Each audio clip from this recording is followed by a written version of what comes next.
नमस्कार दोस्तों। आज मैं हैदराबाद के प्रसिद्ध कुतुब शाही टॉम्ब्स पे आया हुआ हूँ।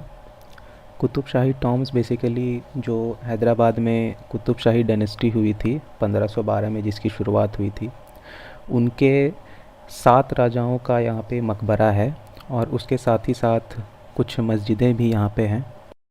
कुतुब शाही वंश की जो राजधानी थी वह गोलकोंडा हुआ करती थी, इसीलिए ये जो मकबरे हैं ये गोलकोंडा फोर्ट से बहुत समीप हैं।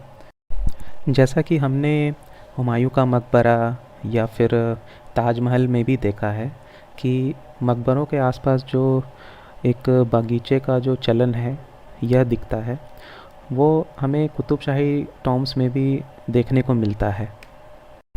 कुतुब शाही टूम कॉम्प्लेक्स के अंदर जितने भी मकबरे हैं उनमें से कुछ मकबरे ऐसे हैं जो कि 1 मंजिला के हैं और कुछ मकबरे ऐसे हैं जो कि 2 मंजिला के हैं।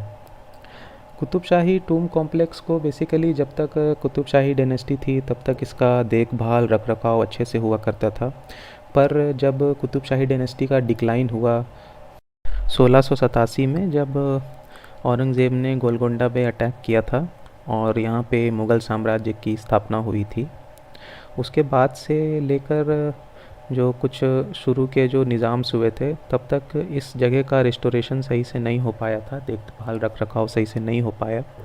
पर निज़ाम्स में ही जो यहाँ के जो प्राइम मिनिस्टर थे जिनका नाम था सलार जंग, उन्होंने 19वीं शताब्दी में इसके देखभाल रख रखाव के आदेश दिए।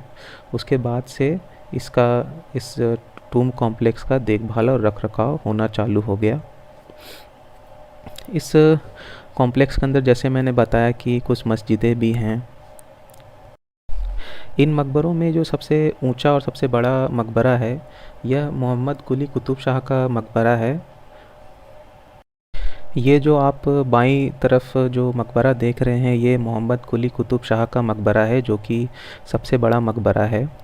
ये मोहम्मद कुली कुतुब शाही थे जिन्होंने 1591 में हैदराबाद शहर की स्थापना की थी और चार मीनार की नींव रखी थी।